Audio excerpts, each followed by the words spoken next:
Hey everyone, this is Joe from What I'm Playing Now. We're here at Origins 2019. Gil Hove is sitting next to me. We're going to talk about a couple of things he has coming up. One new surprise that he was telling me on the walk up here. But let's talk about Gil. First of all, fist bump. How you doing? Bam! I'm doing great. How are you? I'm doing good. Awesome. It's been a busy show so far. We're doing interviews today and tomorrow, and then we're going to sit down and play some games. Last year we didn't play too many games, so this year I want to make sure we play some games. What are you doing playing games at a game convention? That's madness. Well, last year it was all interviews, and this year I was like, I'm not doing that again. Yeah. But on the walk over here, you were telling me about a couple things, but let's start off with High Rise. High Rise, yes. Because that was your recent Kickstarter. Yes. It was successful. Barely. That looks really good. We want to stop by and actually check that out. So probably Saturday or Sunday is our gaming days. Mm-hmm. So we'll be stopping by the booth to check that out. But tell us a little bit about that. So High Rise is a game of construction and corruption, and it has a one-way track. If you play Tokaido or Glenmore, you know the drill. But every space you land on, or most of the spaces you land on, you can extend, you can boost by taking corruption. But corruption hurts you at the end of the game. So first off, it's a city building game with corruption. Some of the spaces are modular, so you swap them out at the start of the game, so there's a lot of replayability. And the game just looks fantastic. Yes, it does. With pieces, there's a lot of 3D pieces. I only have one copy because I have my one prototype copy, so that's at the booth right now, which is why I'm empty-handed. I don't have it here. But it does look really good, and I'm very, very excited about it. So it's got a lot of replay value. It looks amazing on the table. It's really, really fun and compelling to play, and it's really not too difficult to learn. So I think it hits all the bases for me. It sounds like it definitely would. Now, when is that going to be coming out? It's going to be shipping to backers first, I'm guessing. So in when December. In December? Yes. Okay, I should have. That's a pretty quick turnaround then. Yeah, I should have copies at Essen. Okay. I'm hoping to also have copies at BGG Con and PAX Unplugged, shipping to backers in December, and then retail in January. We may have to pick it up at PAX Unplugged then, because I think we're going to be there as well. Excellent. We missed it last year, but this year we're going to try to hit it. It's a good show. That's what I've heard, and it's my 50th birthday, so she's taking me there for my birthday. birthday. Yeah, excellent. At the end of the year, my birthday's in November, so that's my that's my birthday present. Wonderful. So I'm kind of stoked about going there. Yeah. So what else? We have an expansion coming out for the networks, you said. It's a standalone two-player version of the networks. It's called The Rival Networks. I'm working on it with J.R. Honeycutt. So this is a big game for me because it's the first Formal Ferret game that I am not working on exclusively alone. Okay. All the other ones I did alone, but I've known JR for years. He's a phenomenal designer, and I'm really excited to have the opportunity to work with him.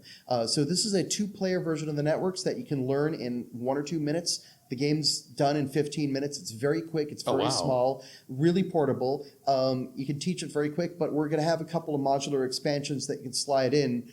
So if you're a gamer, you have much more of a game space to explore when you put the modules in. But if you're playing with friends and family, you can leave the modules out and you have a game that's really easy to explore, and it's, really easy to explain, and still super quick and easy and fun to play. So that's sort of the idea, is this is a version of the networks that's much, much more approachable. Because it's funny, a lot of people were surprised when I announced that they were a simpler version of the networks, but the networks is already so simple. Mm-hmm. The networks is a middleweight game, so for us gamers, it seems very simple. Yes. But for people who don't play a lot of board games, it's very intimidating. Right. You see all the numbers, and it's the same thing that happened with Seven Wonders. When Seven Wonders came out, people were like, "Oh, this is a filler." Well, for a gamer, it is. Right. But for non-gamers, there's so much going on. Like, the scoring is so mind-boggling for someone who doesn't play a lot of games. Mm-hmm. And I'm throwing the word gamer and non-gamer around, and that can be a problematic term. Yeah. But pretty much someone who is in the hobby versus someone who doesn't really play a lot of board games. Maybe they play a lot of video games, because I see this a lot at PAX. A lot of people who come by my booth who are used to video games, and then they see my board game takes a board game amount of time to explain the rules. So for a board gamer, that's not an issue, but for someone who's used to video games, they're used to really getting onboarded very quickly. That's not a lack of patience thing, it's a cultural thing. Right. Video gamers are just used to that. So the idea of rival networks, it's quicker to jump in, and it's really for that crowd of people who want the humor and they want the interesting gameplay without as much of the rules overhead. That sounds really interesting.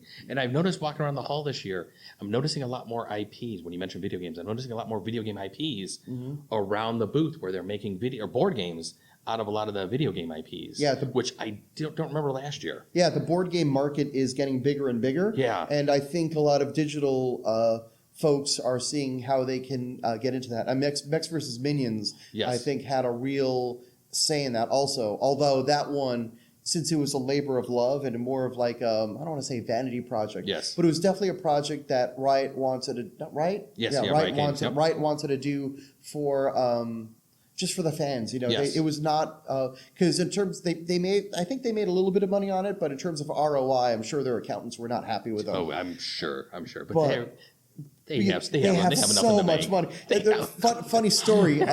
When Riot reached out to Tom Vassell to Uh-huh. ask to review him, Tom hadn't heard of them, so he's like, "So you make video games? How many video games do you have?" And they're like, "Well, one, but it's big."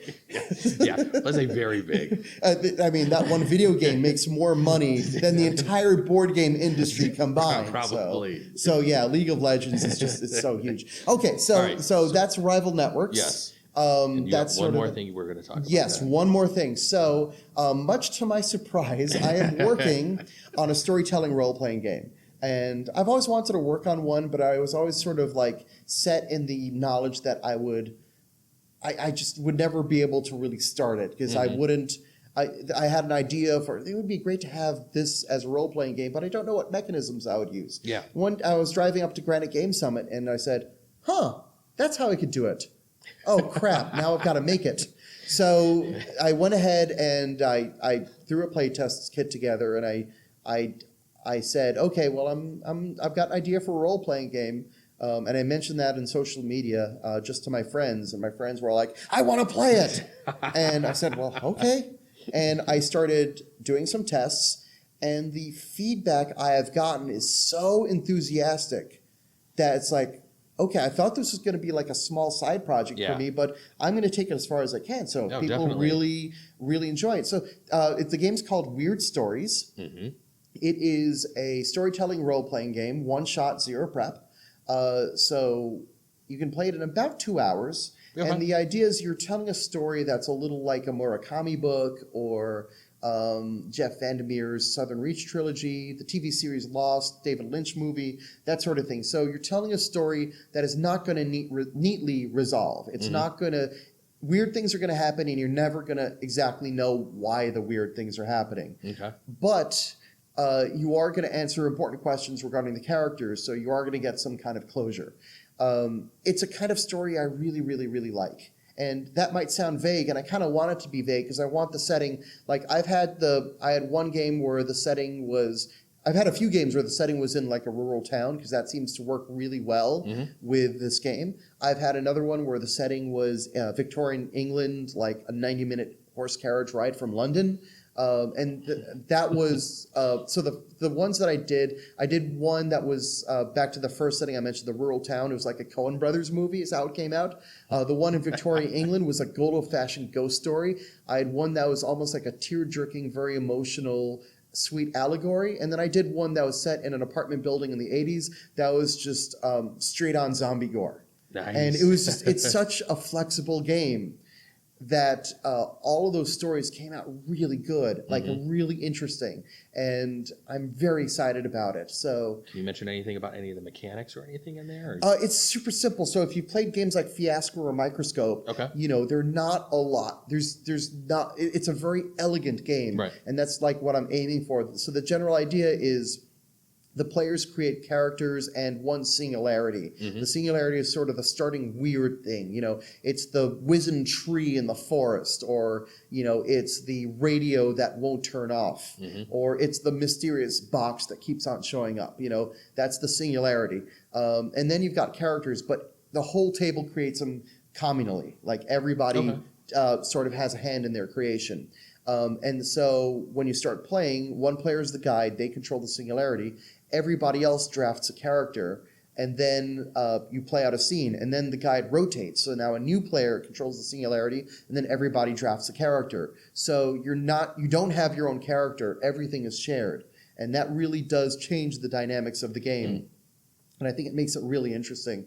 And if the player playing the guide is stuck, like for something weird to happen, there's a deck of cards that they can draw from. They draw a couple of cards that might give them something weird to push the story in an interesting direction. Sounds different. That Yeah. sounds fun though. Yeah. That sounds really interesting. It is. It's really something. And there's some interesting design challenges that I've been working on, but I'm having such a blast working on it. I'm really enjoying it. All right, and it sounds like you're going to go run a game now. So Yes. fist bump. Thanks so much. You get out to the game. I will. And I will. We appreciate you joining us for another year here at Origins, and good luck. We'll Thanks see you so later. much. Thanks everyone. Thanks everybody. We'll see you later. Bye bye.